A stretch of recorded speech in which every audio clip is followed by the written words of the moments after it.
quando a gente fala, né, de Festa da Árvore, tudo, a gente já lembra, obviamente, de Alberto Lofregin, a gente lembra de João Pedro Cardoso. E João Pedro Cardoso, onde, né, recebeu todo o crédito pela festa da primeira árvore, o governo do estado de São Paulo instituiu a medalha João Pedro Cardoso, para aquelas pessoas que atuam na questão ambiental. E essa medalha, ela é concedida pela nossa Secretaria de Infraestrutura e Meio Ambiente. E hoje nós teremos 8 pessoas laureadas com essa medalha João Pedro Cardoso, né? Explicando a relação que isso existe com o Dia da Árvore. E depois a pergunta também, né? Por que o Dia da Árvore e tal, mas isso daí nós deixaremos para o nosso pesquisador Felipe e o professor James explicar. Era essa a minha abertura. Rodrigo, muito boas-vindas para você mais uma vez, representando o secretário. Você tem a palavra.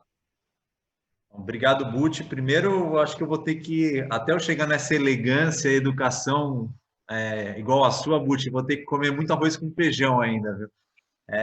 Obrigado pelos elogios. Na verdade, é bom quando a gente conversa com amigos que a gente só ouve coisas boas, né? Então, primeira coisa, eu queria agradecer o convite. Para mim é uma honra, né, estar fazendo parte de um evento do Instituto Florestal. Hoje eu estou na Fundação Florestal, mas eu sou procurador do Estado, então o meu respeito por todos os órgãos do sistema é o mesmo, né? Não faço bairrismos, fundação, Instituto Geológico, Instituto de Botânica, Instituto Florestal. Para mim, é tudo uma grande família bem intencionada em defesa da biodiversidade. E para mim é uma honra estar aqui no Instituto Florestal, porque é a entidade mãe, né, da defesa das florestas. Acho que é aqui que tudo começou, é aqui que se foi estruturado o sistema, né, de defesa de florestas. Sem o Instituto Florestal, acho que o estado de São Paulo seria pobre em biodiversidade. Então, para mim é uma honra estar aqui, ainda mais representando o Penido, né, que é uma pessoa de bem, uma pessoa fantástica. E para a gente que tem mais proximidade com ele, a gente vê como ele tem blindado os nossos técnicos e como ele tem incentivado os nossos trabalhos de forma muito republicana, né? Então, é uma oportunidade estar aqui, agradeço o Penido pela oportunidade. Queria só ressaltar a importância, né, do trabalho em conjunto, né, com o Instituto Florestal, e aí sendo muito honesto, a venda de madeira, a operação corta-fogo, participação do Instituto Florestal nos planos de manejo. A gente tem contato direto com a Natália, a gente tem contato direto com o Alexander. Então, assim, são pessoas que engrandecem as nossas atividades diárias. E aqui eu vou fazer uma referência a alguns amigos que eu já estou vendo, né? O Fausto, a Andréia, o Helder, a Elaine, que são pessoas que eu já conheço. Vi que o Rodrigo Vitor está aqui acompanhando, então queria saudá-los a todos e saudar os dois palestrantes hoje, o Felipe e o professor Gênesis, né? Estou bastante curioso para saber sobre a Festa das Florestas, né? Festa das Árvores, o antigo Dia das Árvores. Quero conhecer essa história e estou aqui à disposição e muito honrado de estar participando desse café, tá? Muito obrigado, estarei acompanhando. Talvez tenha que sair uma saidinha rápida, porque também o Messias e o Gerd vão receber a medalha lá, e vou fazer uma palavra, principalmente em relação ao Messias, que é um guerreiro aí do sistema, lá da Jureia, muito antigo, mas estarei acompanhando aqui o Café Filosófico. Muito obrigado pelo convite. Muito obrigado, Rodrigo Levicovics. Então, passamos agora então para o Felipe Januso para a sua apresentação então de 20 minutos. Muito obrigado. Voltei. Acho que caiu aqui. E aí, meu trabalho de doutorado, estou fazendo uma investigação da história das unidades de conservação aqui em São Paulo, né, como surge essas categorias e como elas são administradas também. E aí, como o próprio Butti falou, é impossível fazer esse levantamento histórico e não passa por Alberto Lofre, e claro, aí acabando passando pela... que é um pouco do que a gente vai falar hoje, né? E é bem interessante poder fazer essa... Ontem, dia de educação ambiental, amanhã é dia do meio ambiente, né? que são datas mais recentes, né? O Dia do Meio Ambiente, por exemplo, comemorado desde 1972, né? A partir da Conferência de Estocolmo. E quando a gente fala Dia da Árvore, aposto que todo mundo aqui já participou, né? Alguma vez na vida participou na escola, fez um plantio de uma árvore, né? E com certeza acho que até os mais antigos aqui do grupo têm isso ainda mais vivo. Então, para poder fazer essa conversa a partir dessa perspectiva histórica. E falando de história, então, para contextualizar um pouco, né, a primeira Festa das Árvores, então, foi realizada, e é bacana, né, porque a primeira foi realizada dia 7 de junho de 1902. Ou seja, né, bem pertinho do Dia do Meio Ambiente, e nem se imaginava que ia ter Dia do Meio Ambiente, né? Bom, o que estava acontecendo nessa época, um pouco, para dar um panorama um pouco do que passava no mundo, né? Bom, vamos lembrar, se a gente pensar em outros países, a Festa da Árvore já vinha sendo comemorada. A gente tem registros, e aí dá o Robson, aqui do Museu Florestal, que tem tem feito um resgate aí bem bacana de Espanha, né? Itália, países que já celebravam a festa. Mas vamos lembrar que lá nos Estados Unidos, em 1862, por exemplo, se estava criando uma primeira reserva pública, o Parque Nacional a Reserva Pública de Yosemite. Depois, em 1872, vem o Parque Nacional de Yellowstone. Em 1890, o Parque Nacional de Yosemite. Né? E em 1872, dia 10 de abril de 1872, na cidade de Nebraska, lá no estado de Nebraska, nos Estados Unidos, foi celebrada a primeira Festa das Árvores nos Estados Unidos, por Julius Sterling Morton. E eles plantaram nessa festa mais de 1 milhão de árvores. E foi assim, um avanço muito grande. Era um estado que já estava meio devastado também nos Estados Unidos. E foi um feito muito importante para os Estados Unidos. Bom, então, dito isso, no cenário da conservação que estava acontecendo. No Brasil, né, a gente já tem aí desde 1600, desde do século XVII, né, a gente tem o Regimento do Pau-Brasil, né, a gente tem a restauração da Floresta da Tijuca, no Rio de Janeiro, José Bonifácio, né, preocupado em criar um sistema já de administração das matas, André Rebouças falando de criação de parques. E aí a gente tem, na verdade, dois valores que estão dialogando, pensando em conservação das florestas, né? Um valor mais romântico, que está falando em conservar a beleza estética, a beleza da paisagem, e um valor mais conservacionista, que está ligado ao uso eficiente, ao uso racional, né? Em conter a destruição imprevidente das florestas.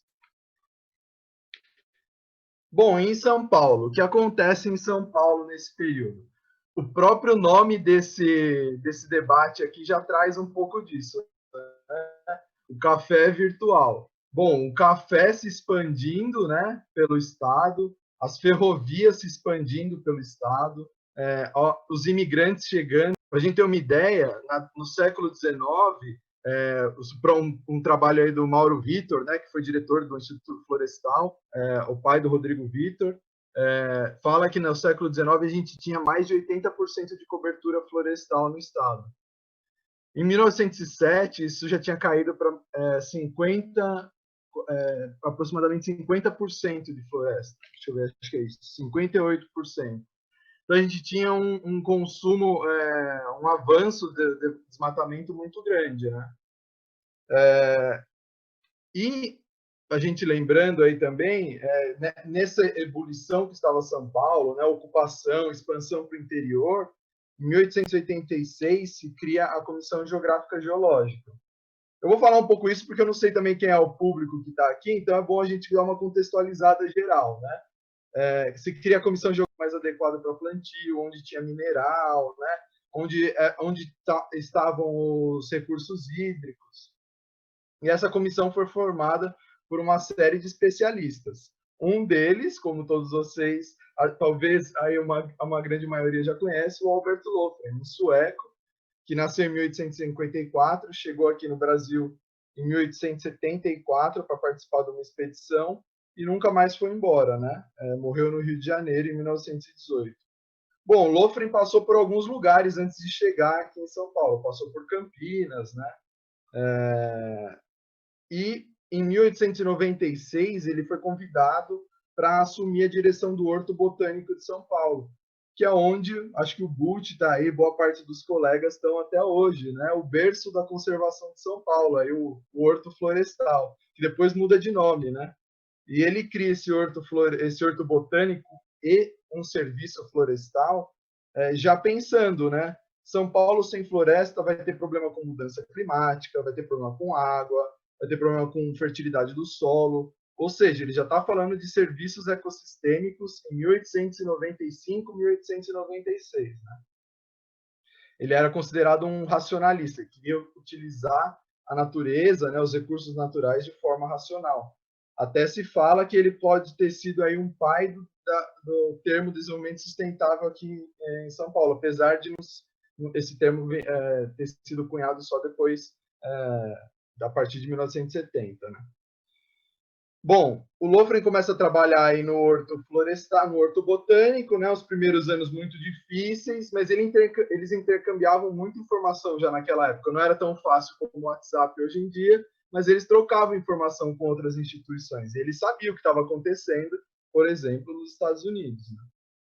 Em 1900, ele propõe um código florestal em São Paulo que, de certa forma, interferia na propriedade privada. Né? Era o Estado interferindo na propriedade privada. Isso, de certa forma, não foi muito bem aceito. Até hoje a gente tem, né, um pouco de dificuldade de interferir na propriedade privada, né, em questão de conservação e tudo. Imagina lá naquela época, né, em 1900. E aí, então, ele percebe que era importante comunicar com a sociedade.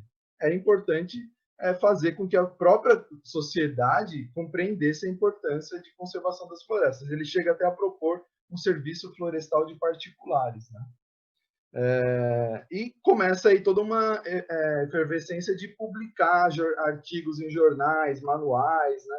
Pedindo apoio da sociedade. E aí surge a ideia da Festa das Árvores. É nesse contexto que ela surge em 1900. Na verdade, a ideia surge em 1901 e ela é concretizada em 1902, como eu falei, em 7 de junho, visando o culto e o amor às árvores. Né? Só para vocês terem uma ideia, eu estou aqui com algum material sobre a Festa das Árvores. Essa daqui foi uma revista, uma publicação que foi da época, ela é uma reimpressão, né, da década de 80, mas que foi lançado em 1902, logo depois da festa. E com esse livro, não sei se o Enilton está aqui, mas esse livro que é talvez a nossa Bíblia aí sobre a Festa das Árvores. Né? O Enilton, que é um pesquisador lá de Rio Claro, que publicou esse livro e que tem muita informação bacana, ele fez um ótimo trabalho. E tem esse outro aqui também, que é do um outro, o João Pedro Cardoso, que foi o grande amigo das árvores. Então, essa minha fala aqui tem um pouco desse material, tem uns outros aqui também, depois eu posso mostrar. Né? Acho que eu já falei uns 10 minutos quase. Bom, eu vou compartilhar, dito esse contexto, né, um pouco dentro do serviço florestal, aí dentro do horto botânico, eu vou compartilhar minha tela para a gente conversar um pouco e mostrar algumas fotos, algumas informações né, trabalhou aí no Instituto Florestal também. Ele fala que pode ter sido pode ser considerado como uma ONG, né, da época. Ele reuniu uma série de intelectuais, de especialistas.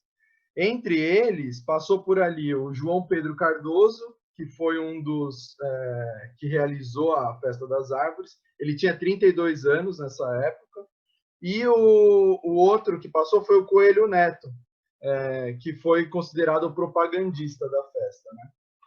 Então, eles reunidos aí nesse centro de ciências que discutiam algumas teses super interessantes, eles estavam sempre em diálogo, né, com o que estava acontecendo no mundo, aí que se gestionou, né, que se geriu, que iniciou a Festa das Árvores. Eles chegaram até a publicar um artigo chamado A Devastação das Matas. Né? Bom, como a gente sabe, ninguém faz nada sozinho, né? Então, o trio Parada Dura, vamos dizer assim, o trio que organizou a Festa das Árvores. O primeiro, o Lofren, o idealizador, ele estava aqui em São Paulo, né?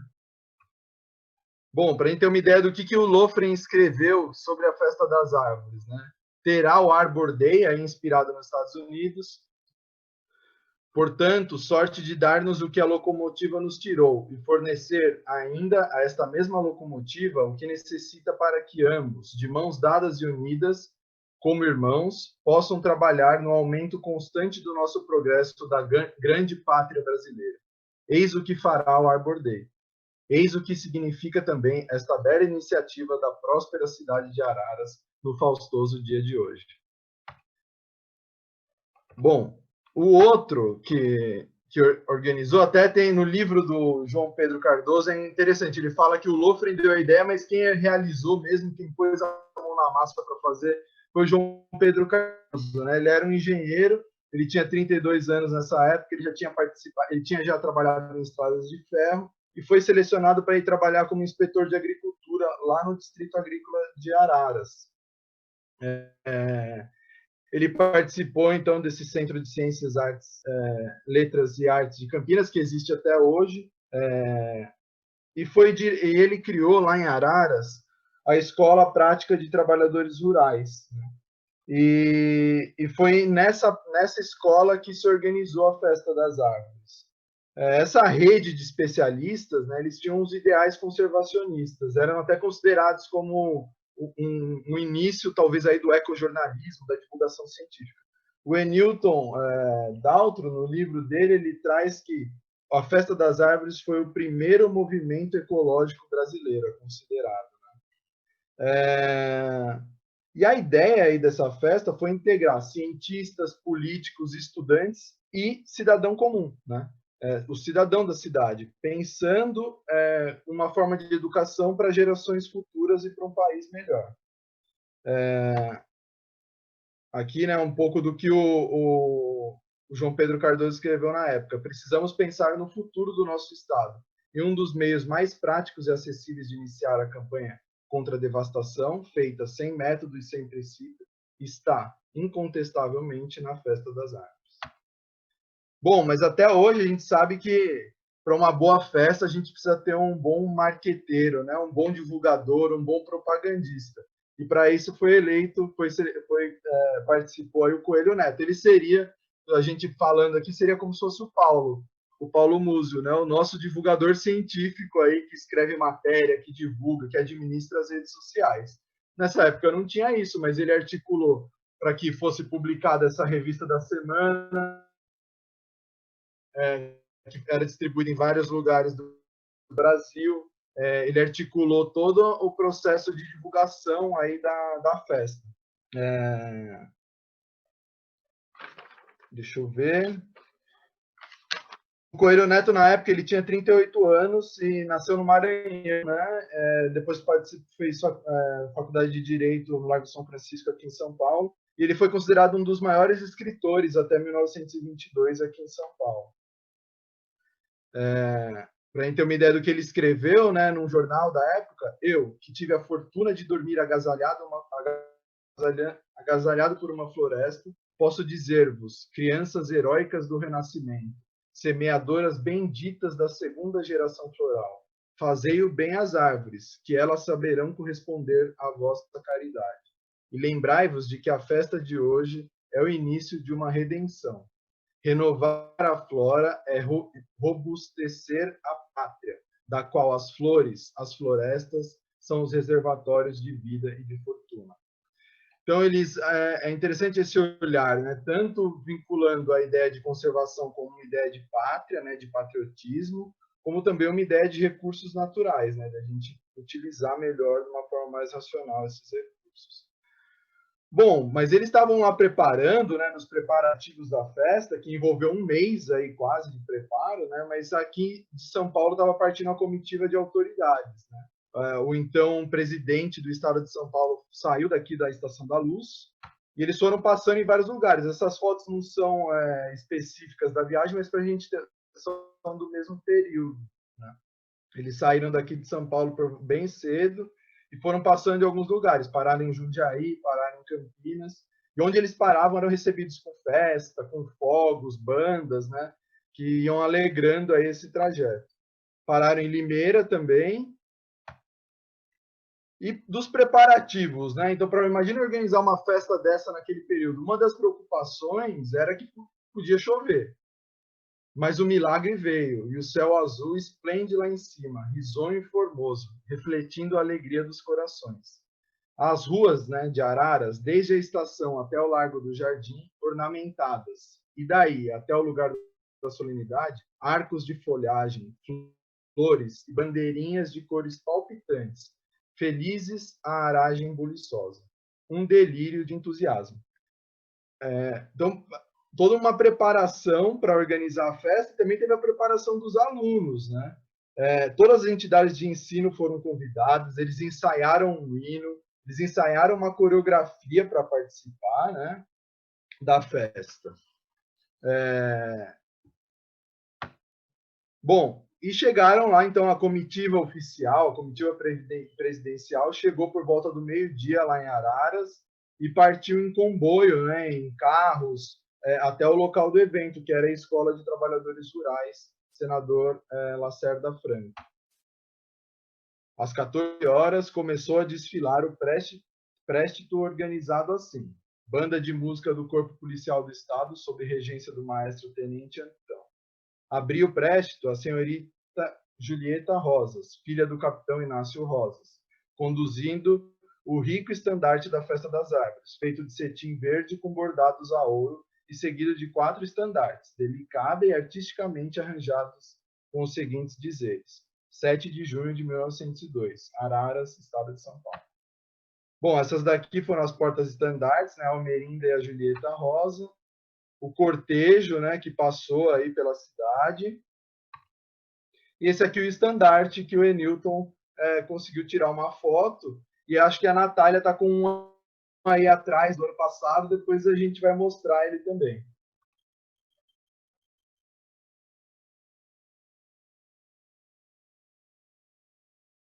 Seguiam em alas as alunas e alunos das escolas, conduzindo ramos de flores, mudas de plantas, regadores, as enxadinhas e etc., acompanhados de seus respectivos professores, trajando elas de branco com uma fita em cores nacionais a tiracolo, e eles de preto ou branco com distintivo em cores nacionais, também a lapela. No centro da ala iam as senhoritas Olívia Bueno e Matilde Usso, levando as bandeiras do estado de São Paulo. Então, teve todo um preparativo, uniformes, né, a roupa específica que as crianças iam utilizar. Né, hoje a gente não pode nem falar em reunir pessoas, né, porque a gente está vivendo esse momento super triste, né, de isolamento social. Mas eles conseguiram reunir mais de 600 estudantes, 600 crianças, para realizar essa festa lá em Araras. Né? E aí, ao passar pela residência do Coronel Justiniano, que era o presidente da Câmara lá de Araras, incorporaram-se a ele a desfilada das escolas. A pé, o senhor presidente do Estado, ou seja, envolvendo aí a maior autoridade do Estado, né, sua comitiva, convidados à nossa Câmara Municipal. Deslumbrado todos com um espetáculo nunca visto, a marejar os olhos, provocando a todos exclamações de aplauso, disse o jornal Tribuna do Povo. Bom, e a ideia era chegar até lá onde era a escola rural, né, onde também estava prevista realizar uma feira agrícola e pecuária. Para a gente ter uma ideia, né, a escola ela tinha essa cara aqui, né, a Escola Prática de Trabalhadores Rurais, que foi fundada por João Pedro Cardoso. Bom, para começar a festa, as bandas tocaram, óbvio, o hino nacional, né, e logo em seguida tocaram o hino das árvores, que foi feito especificamente para essa festa. A letra foi feita por Olímpio Portugal, apesar que tem aí algumas dúvidas, né, sobre e ele tinha 40 anos nessa época. E a música foi feita por João Batista Julião, um menino de 16 anos, né, que já tinha o dom da música. Bom, lógico, então agora eu queria até pedir assim eu falei que a gente ia fazer isso, a gente quando fala da Festa das Árvores, a gente sempre faz esse exercício. Quem quiser abrir o microfone e cantar junto, eu vou pôr aqui um trechinho do hino da Festa das Árvores. É lógico, a gente não podia passar sem isso. Então, quem quiser abrir o microfone e cantar junto, vou pôr, hein? Vamos ver se vai... Aê! Como um coro de 600 crianças que cantaram naquele dia, devidamente ensaiadas.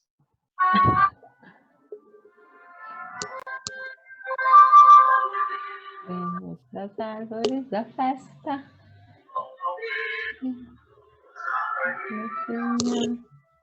Brota flores de sexta floresta. Cantem hinos de ramos um dia.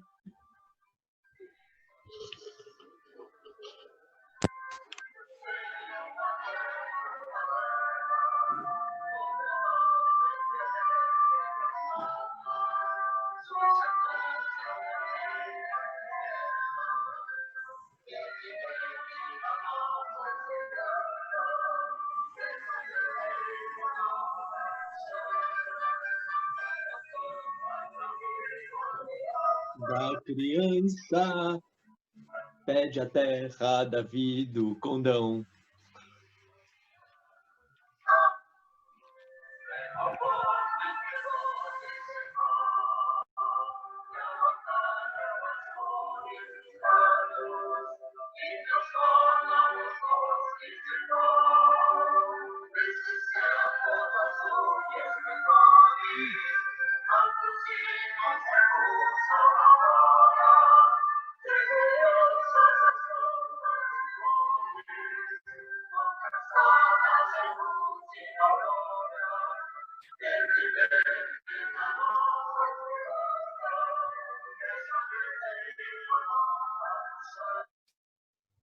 Bom, pessoal, eu nem sei já quanto tempo eu já devo ter estourado até, mas eu não vou, depois a gente pode compartilhar o link aí até para todo mundo ver. Bom, terminado o hino, vem os discursos, né? O Olímpio Portugal, que foi quem escreveu a letra, né, agradeceu em nome da Câmara e falou: a ideia não é nova, mas Araras conta com a glória de realizá-la no Brasil, instituindo esse apostolado em que o terreno é o coração das crianças. E enfatizou: espero que a solenidade de hoje, reconhecida em elementos tão altos do prestígio do poder e da inteligência, sejam a certeza da vitória. Bom, aqui tem algumas fotos, né, para a gente ter uma ideia. Então, o palanque foi montado, as crianças aqui, eles tinham todo um ensaio à dupla, né? O menino com a enxada fazia a cova, né, o berço da muda, e a menina ia fazer o plantio, então eles iam em duplas, né, todos ensaiadinhos.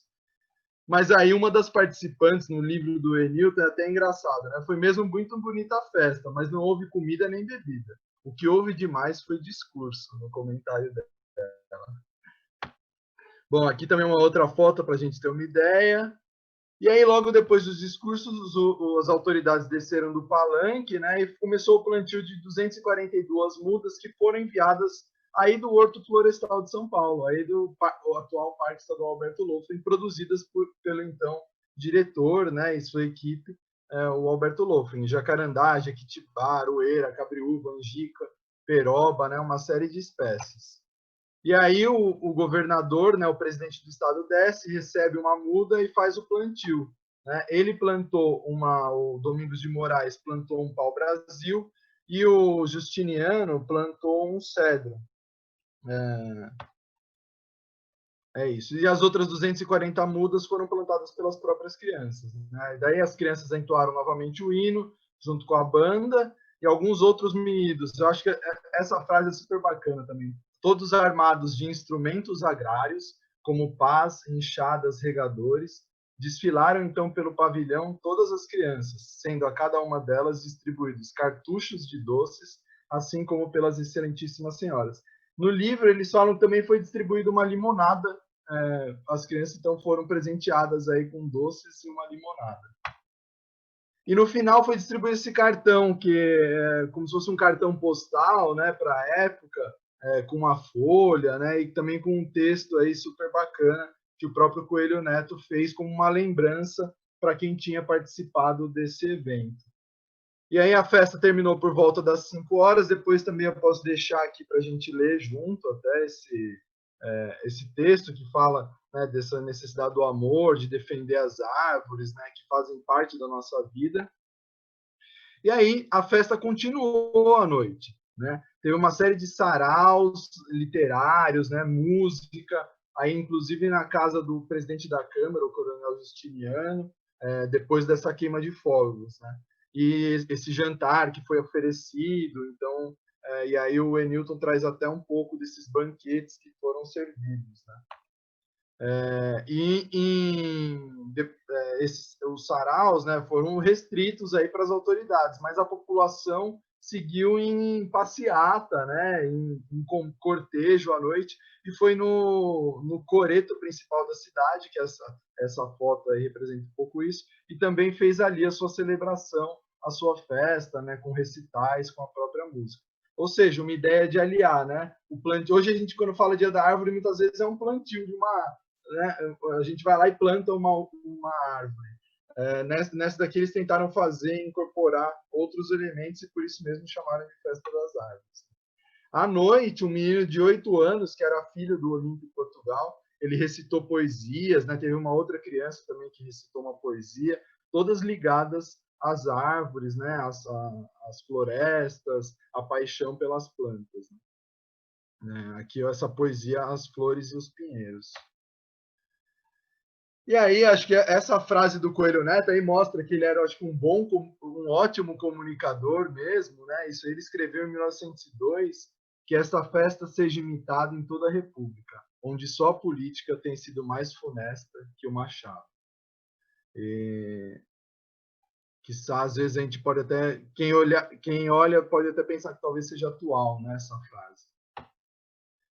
Bom, a festa ela foi se expandindo, né? Ela começou ali em Araras, mas depois foi realizada em Itapira, em Campinas. Essa daqui é uma foto da primeira festa que foi realizada aí no Horto, em 1928. Depois também foi realizada pelo próprio Museu Florestal, pelo próprio Instituto de Botânica, o Frederico Carlos Rene, né? E aqui um pouco do que a gente tem resgatado nessa história. Então, desde 2018, a gente tem feito aí, junto com o coletivo Amigos do Museu Florestal, a gente tem promovido uma série de atividades na Semana da Festa das Árvores, né, em setembro, resgatando, né, utilizando até esse material, toda essa simbologia aí, fazendo caminhadas históricas, trazendo crianças, um grupo de escoteiro, pesquisador Osni do Instituto Florestal, e realizando, claro, também plantio de árvore, né? Então, só para a gente ter uma ideia, eu vou passar umas fotos aqui rapidinho. Não sei se a Natália ou o Paulo querem comentar algo. Com oficinas, né, artísticas, aí o pessoal do movimento infanto-juvenil crescendo com arte. A Maria José, que tem um trabalho super bacana. As crianças. E sempre terminando com festa, com sarau, né? Aí o Paulo contando uma das suas músicas e histórias lá no Museu Florestal. Um coral. E o ano passado a gente fez uma proposta diferente, a gente tentou expandir. Então a gente criou um site, as pessoas podiam escrever atividades pelo site, né? E o estandarte, que a Natália falou, a gente criou um cartão postal também. Teve mais de 30 atividades inscritas. Em Bertioga, Florianópolis, Bahia, Minas Gerais, várias escolas da região também se inscreveram em atividades, né? A gente participou divulgando lá no Avistar também, que é a maior feira de aves, e onde o pessoal ia levava o estandarte da Festa das Árvores, né? E a Natália, junto com o Robson, o pessoal lá do Museu Florestal. Uma escola que fez uma caminhada lá no Horto, envolvendo, né, desde os funcionários terceirizados aí, como a Rita, os estagiários, né? Aí a Nancy foi a madrinha da Festa das Árvores, a estagiária lá do museu, infelizmente não está mais, já acabou o estágio. O Robson dando uma oficina. A gente conseguiu trazer o Curupira de volta para o Horto. Aqui esse senhor que está aqui é o artista que fez a estátua do Curupira lá em 1970. E a gente trouxe o Curupira de volta também como atividade da festa. Pombo correio, né? Pinturas aí, as crianças com estandarte. E que a gente continue seguindo aí com essa missão de criar o amor nas árvores, né? E aí fica o convite já da Festa das Árvores 2020. Acho que a gente vai ter que fazer de uma forma diferente, mas fica o convite para todos. É isso.